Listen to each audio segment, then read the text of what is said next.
Hi, I'm Daniel P. Troy from Willowick, and I'm running for the office of State Representative to represent half of Lake County in the Ohio House of Representatives. Dan, thank you for joining me today. Certainly. First, let's start off with how did you get here? What is your life story to this point? Well, I was born in Cleveland, Ohio, and my parents moved to Lake County when I was 8 years old. So I have been in Lake County a long time, since the late 50s. I went to St. Joseph's High School in Cleveland, went to the University of Dayton, where I received a degree in political science, served in the U.S. Army after getting out of college, and shortly after that decided that I had an interest in politics. And while I was working in the private sector with a profession called an air balance technician, that was tied in with the construction trades. It started as a summer job I got after my freshman year in college. I decided to run for Willowick City Council in the early 70s, was successfully elected to that position, served there for 3 terms and then 2 as council president, then went to the state legislature for 14 years, was out for a couple of years and then ran for Lee County Commissioner. So I've pretty much been in the public sector most of my life, and again, I've just enjoyed representing Lake County in all these various positions, and wish to once again do that. Thank you. What motivates you in life? Well, I think, government work, what motivates me primarily is, I like to see things work well. I think that our country created a very good system of government with its checks and balances. I think government really serves a purpose in providing the core services of civilization, and I think making sure that government works well certainly enhances the quality of life for all of our citizens. And I just am motivated by trying to do what I can as a cog of government at whatever level I've served to make that happen more effectively and more efficiently. Who is or was your role model in life? Well, I would think my interest in politics probably started when I was in grade school, and a fellow named John F. Kennedy was running for president. And being in a Catholic grade school, of course, the nuns were very anxious promoting our first Catholic president, in fact, our only Catholic president to date. And I was just kind of fascinated by, his youthfulness, his programs. So I really became interested in government and politics primarily because of that attraction to, a very dynamic and young occupant of the Oval Office. What was the best phase of your life? Well, I would think, like all of us, I suppose, when we were younger, college days, right after high school, college days, the summer job I had in college, I really enjoyed that. I just think, it's what they say sometimes. I think it's in that song, Once Upon a Time, we were young and didn't have a care. And I think that's kind of a happy time. You really didn't have as much responsibility, you didn't have as much burdens, you could enjoy life. And, I just look fondly back on that. One of the things people say is you'll hear a song on the radio, and of course I love oldies but goodies, and it'll take you back to a time, to a place and all that. And so I just love to drive and listen to the radio, and you hear a song and it kind of brings you back to a happy time. And there were a lot of them. They weren't basically all limited to one period. So, yep. What's your favorite Ohio sports team? Oh, the Cleveland Indians, always has been. I mean, I went to my first, I think my father took me to my first Cleveland Indians game at the old municipal stadium. I was 8 years old, and just have followed them since that time. And, for those of us who've been Indians fans that long, we know that there was about 35 to 40 years of wandering in the desert. I think in 40 years they finished in 3rd place once. So that was the highest they finished. And so Yeah, they've always been my favorite team. Always, rooted for the tribe, and gosh, I hope hope we get back to normal again and start playing baseball. Very nice. What's an ideal weekend for you? Um, well, first maybe catching up on some sleep. The good thing about unless the Democratic Party schedules early Saturday morning meetings, which they're prone to do, the weekends are just a time, I guess, to unwind, to relax, and all that. Obviously, I've been unwinding and relaxing a lot during the week over the last year and a half, now that I'm no longer in office. But the weekends are, they're always a good time to catch up on stuff, whether it's yard work or whether it's, a little relaxation, restaurants, something like that. Yeah, nothing out of the ordinary. Obviously, weekends are different. Like during football season, Sunday's all about the Browns game, and I think the main thing the reason labor unions fought so hard for 40-hour work week and weekends off, because we all need some time off of what we normally do to unwind and just relax. So I think in general, an ideal weekend is just try and relax. And get some of the odds and ends out of the way that maybe you couldn't get done during the work week. Nice. What is something you can't go a day without doing? Well, probably have about 10 cups of coffee. I would say I've got to have my coffee. I think coffee, a newspaper, and learning something. And one of the reasons I read the newspapers cover to cover is, you learn something every day. So I think I like to go through a day with my coffee, with my newspaper, at the end of the day say, I learned something new today. Very nice. What accomplishment are you most proud of? Well, I think obviously my service in government, the ability to make a difference either on the city level or the state level or the county level. Any particular, there were some highlights. I know when I was able to get the legislation passed to take the phosphorus out of detergents in the Lake Erie watershed basin to help protect against phosphorus pollution in Lake Erie, which obviously has reemerged more from the agricultural side. Mm-hmm. But that was a bill that different legislators 10 years prior to me had introduced every term, and it never got anywhere.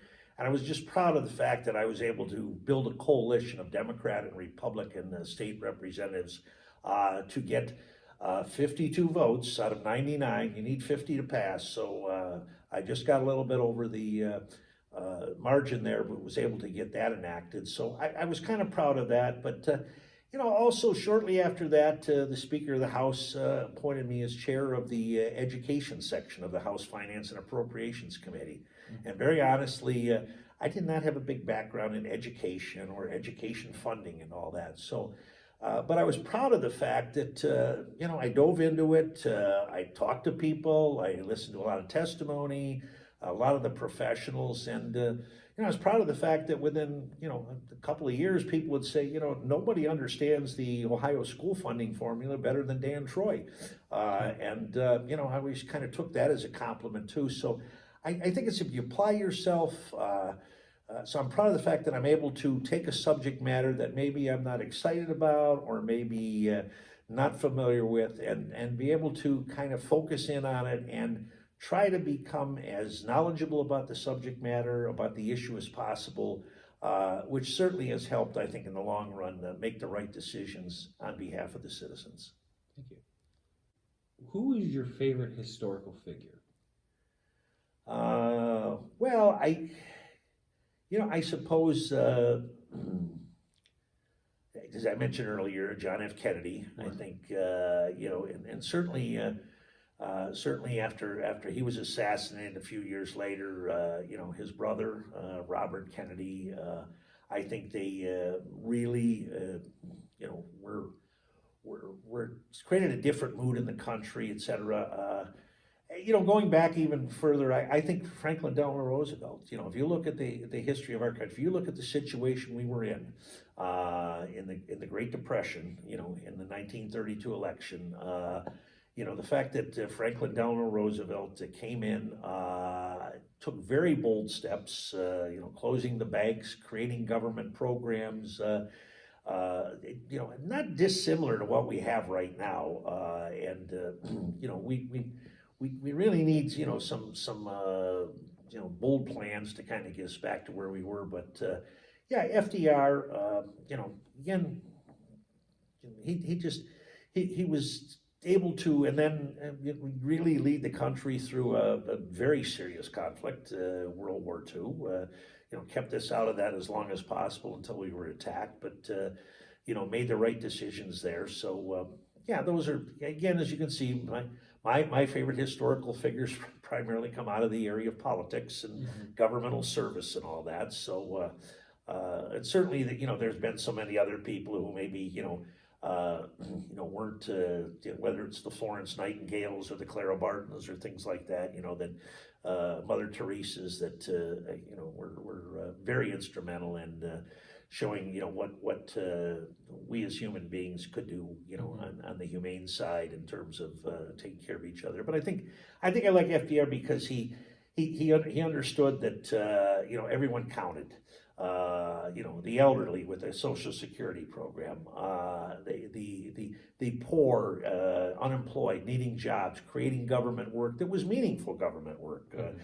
Built a lot of infrastructure in this country that still stands today as a monument to you know, the programs that he started, and again kind of got the country restarted again, which took some time, and I think it's going to take some time this time around, and so I think we need people that you know, understand that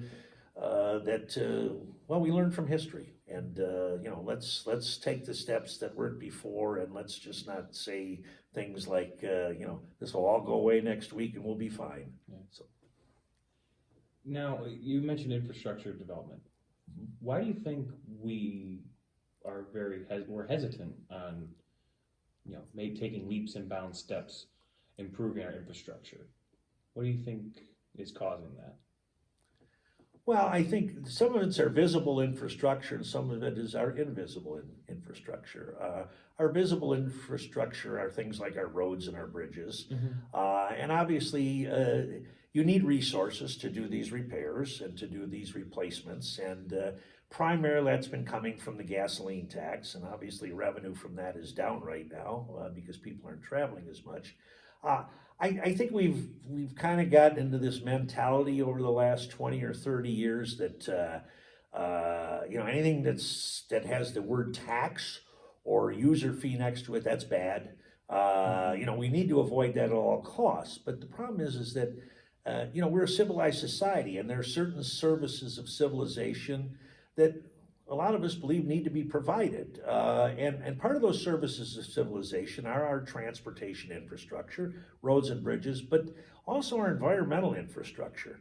One of the things especially in our area of Lake County and Western Lake County, we've got water lines that are approaching 100 years of age. In some of our communities like Willowick and Willoughby and Eastlake and Wycliffe, and we've got sewer lines they're aging too, and obviously if sewer lines don't work properly, you know, people end up with raw sewage in their basement, or we end up with it in Lake Erie, which in either case that's very good. And so we really need to address this underground infrastructure, which is not visible. People don't see the deteriorating water pipe or the deteriorating a sewer pipe and all that. So I think we really need to kind of have almost like a summit and say, you know, how are we going to address a lot of this? And we just can't keep kicking stuff down the road. You know, and a lot of people have done that in politics lately, and they say, we'll address that issue sometime in the future. You know, we need to start addressing some of that now. So we need to find in all these cases the resources to make these improvements, but also, you know, a fair and uniform method of gaining those resources. We got to make sure that the tax code and the user fees make sense, that they are based on people's ability to pay.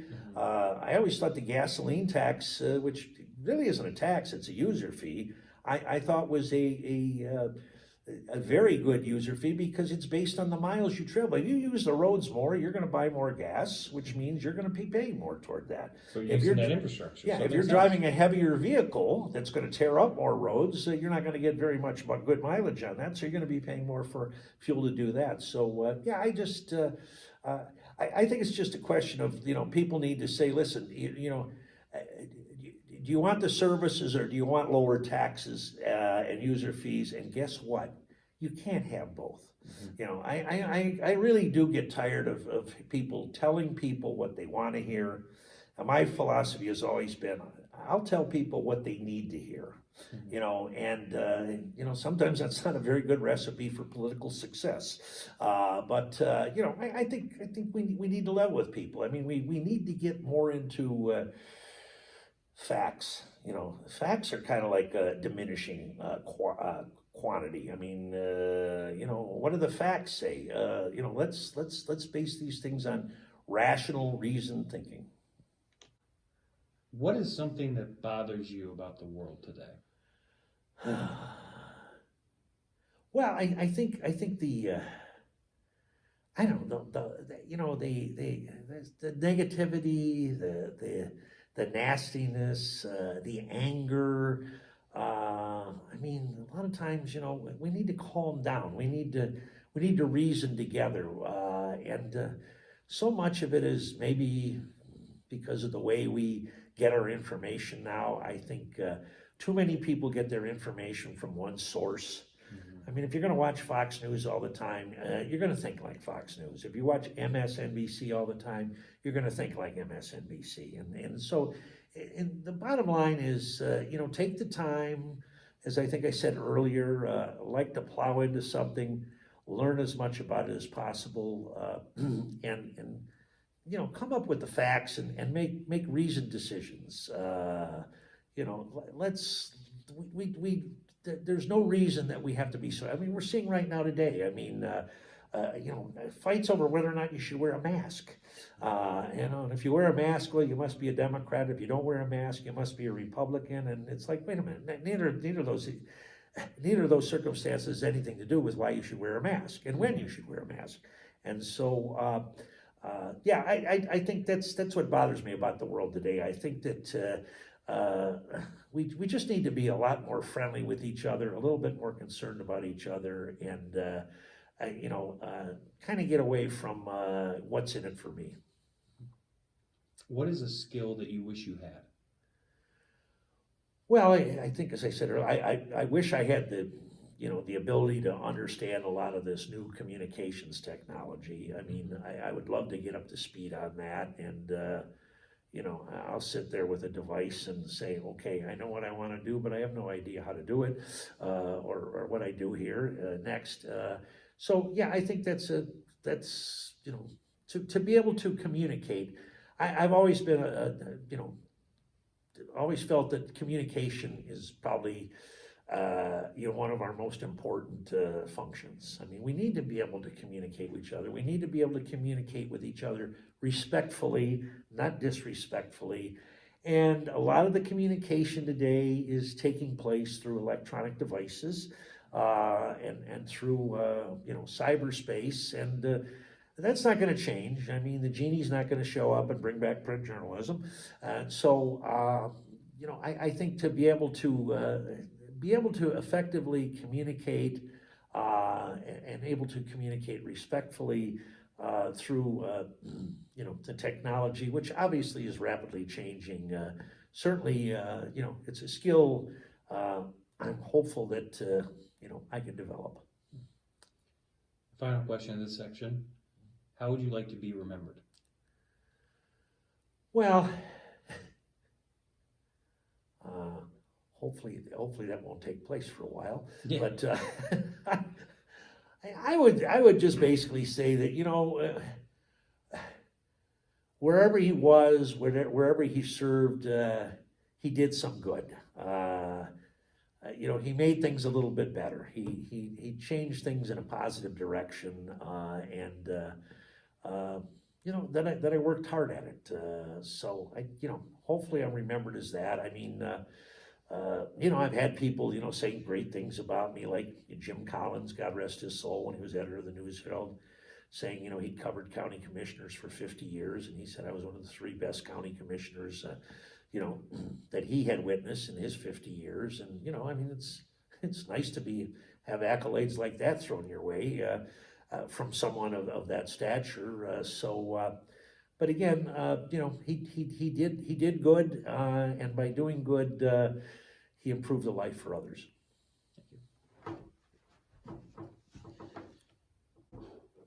Dan, we are at the end of our interview today. Sure. I have 7 questions for you to wrap this up. Okay. Let's start with, what is your favorite word? My favorite word.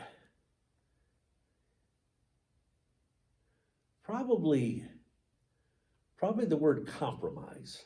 Okay. I've just always been a big believer in effectively using that word. It's tough these days. It's tough to get people to compromise, but especially in government. Government is all about reaching consensus, and the only way you get that sometimes is compromise. Listen, I'm not going to get everything you want, I want. You're not going to get everything you want. But if we meet each other halfway, we have moved the ball forward for the public good. And so I think, I've just always, liked that word. I think it's a word that is so important today. It's how Democrats and Republicans work together on major issues to get the right thing done. And so, it's probably my favorite word, compromise. What is your least favorite word? My least favorite word.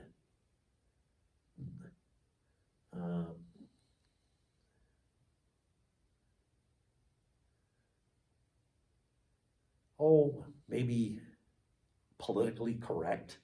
We'll count that as one, yeah. You'll count that. It's 2 words, but politically correct. I mean, I think sometimes, I've always felt that humor, some levity, is very important in everything we do. I think you got to have a sense of humor. You've got to, be able to joke or kid, and it kind of, lessens the conflict in the atmosphere. It allows you to do things. And unfortunately, today you've got to be very careful that, you might use something that you felt is humorous, and someone may say, well, that's politically incorrect. So, I just think that, as I've always said, I believe in telling people what they have to hear, not what they want to hear. And I think sometimes, in the interest of political correctness, we tell people what they want to hear, when really we need to tell people what they need to hear. What is your favorite noise or sound? Favorite noise or sound? Well, there's no more pleasurable sound to me than the bass man and the old doo-wop records and all that. I mean, I love old rock and roll. I've collected so many records over the years. Love to listen to the late 50s, 60s music, and I know for a lot of young people today that's like ancient history. Back when Rome ruled the world or something like that. But it's pleasurable music. It was it had a melody. It just so and anytime I can listen to late 50s, 60s rock and roll music, it's kind of my favorite sound. What is your least favorite sound or noise? Oh, well, I suppose there's several. I says I could never take someone running their fingernails over a balloon, or probably. Well, I think in today's age and all that, I'm going to say, this guy's old foginess is showing up again. But I really can't take some of these vehicles that go by, the front of your place and vibrate the windows because they've got the speakers in there pumping out about 4,000 decibels and all that. I mean, it's just kind of irritating, to. God bless them. I do not deny them the right to listen to their music, but I don't think everybody within a 5-block area has to hear it also. They didn't really request it. Listen, I live on 84, so I know what you're talking about. What is an occupation other than one you've had, or that you currently have, that you would like to try? Well, I think as I said earlier, I would have loved to have been a professional baseball player. I guess, I have taught, I think I mentioned that. I have taught state and local government and national government part-time on occasion over at Lakeland Community College. I suppose, being a full-time teacher maybe is something that I probably would enjoy, because not only do you get the opportunity to impart knowledge to other people, but I found out when I was teaching, I learned something every class. I mean, you learn while you're teaching, and so I think that would be an occupation that come in second after the major league second baseman. That I might like to try. Obviously, there's political occupations. Certainly, I would have loved if someday had gone to Congress, but I suppose I want to go to Congress the way it was. Congress the way it is now is not a very well thought of place. So. What is an occupation you don't think you would do well in? Oh, probably selling insurance or something like that. And I never was big on sales, And somebody'd say, "Well, what do you mean? You're always selling yourself." And I said, "Well, that's a known commodity, and I guess if I don't think I'm selling a quality product in myself, then I shouldn't be trying to do it." But I just think that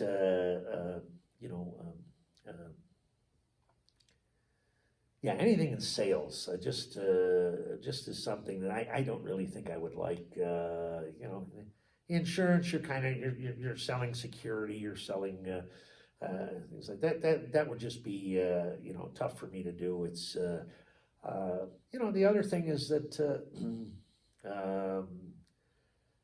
I might also say that probably something I wouldn't really want to do is be a lobbyist, because I always have a feeling that you have to believe in what you're trying to, you have to believe in what you're trying to convince people of, and of course, in a lot of cases, lobbyists are hired guns.